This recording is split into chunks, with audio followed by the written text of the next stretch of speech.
News చూస్తున్నాం. Bellampalli MLA దుర్గం చిన్నయ్యకు ఉచ్చు బిగుస్తోంది. తనకు న్యాయం చేయాలంటూ ఢిల్లీలో ధర్నా నిర్వహించిన ఆరిజన్ డైరీ ఉద్యోగి షేజల్ సిబిఐని ఆశ్రయించింది. దీనిపై మరింత సమాచారం మా ఢిల్లీ ప్రతినిధి రాజు తెలియజేస్తారు.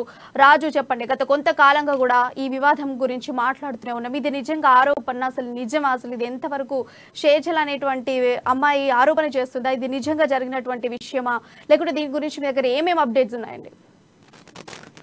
ప్రియా, ఇప్పటివరకైతే షేజల్ తన పోరాటాన్ని కంటిన్యూ చేస్తోంది. బెల్లంపల్లి ఎమ్మెల్యే దుర్గం చెన్నయ్య తమ వద్ద డబ్బులు తీసుకున్నాడని, దాదాపు 20 లక్షలు తీసుకున్నాడని, పైగా తిరిగి పని చేయకుండా తమని బెదిరిస్తున్నాడని అప్పట్లో తను అక్కడ ఫిర్యాదు చేయడం జరిగింది. ఆ తర్వాత తన వద్ద ఉన్న అన్ని రకాల ఎవిడెన్స్ ని కూడా మీడియా కూడా లీక్ చేసింది.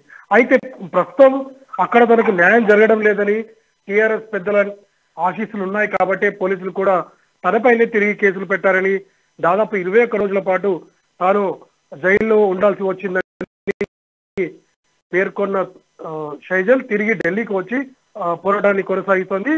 దుర్గం చిన్నయ్య అనుచరులు తనని బెదిరిస్తున్నారని, అక్కడ ఉంటే తనకి ప్రాణహాని ఉందని ఇక్కడ ఇప్పటికే మహిళా కమిషన్ లో ఫిర్యాదు చేయడం జరిగింది. దీనికి సంబంధించి కమిషన్ కూడా డీజీపీకి లేఖ రాయడం జరిగింది. 15 రోజుల్లో పూర్తి స్థాయిలో నివేదిక ఇవ్వాలని చెప్పారు. ఇటువంటి పరిస్థితుల్లో అతను చేసిన ఇతర స్కామ్లకు సంబంధించి పూర్తి స్థాయిలో చట్టపరంగా అతను శిక్షించే వరకు కూడా తను పోరాడతానని, దానికి సంబంధించిన ఎవిడెన్స్ అన్ని కూడా సిబిఐకి అందిస్తానని తను ఈ రోజు ఇక్కడ సిబిఐ అధికారులను కలిసింది. ఒక లిఖిత పూర్వక ఫిర్యాదు ఇచ్చింది. తనపై ఏ రకంగా అక్రమ కేసులు పెట్టారో అందులో వివరించడం జరిగింది. అయితే ఈ ఇష్యూ అనేది ఇంతటితో వదిలేది లేదని, తన చేతిలో ఇంకా చాలా మంది బాధితులు మోసపోయారని, ఇటువంటి పరిస్థితుల్లో అతని ఇతర కార్యకలాపాలను కూడా బయట పెడతారంటూ షేజల్ హెచ్చరించడం జరిగింది.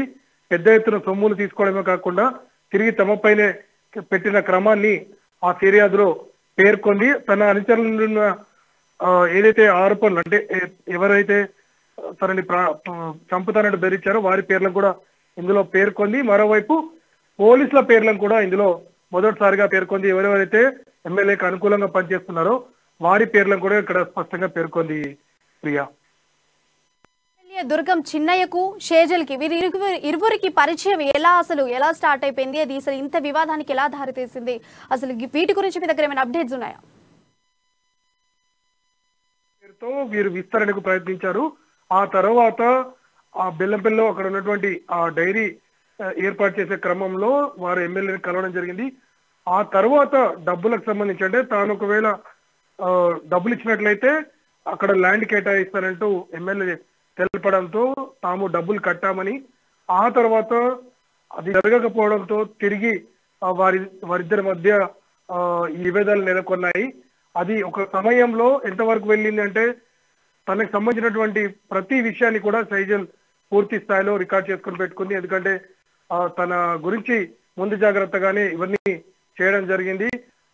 మరోవైపు తన ఒక ఉమెనేజర్ అంటూ, అంటే తనను లైంగికంగా వేధించారంటూ కూడా పేర్కొంది. మరోవైపు తన ఆఫీస్ సిబ్బందిని కూడా పంపించాలంటూ ఒత్తిడి చేయాలని పూర్తిగా ఎవిడెన్స్ లో సహా పేర్కొనడం జరిగింది.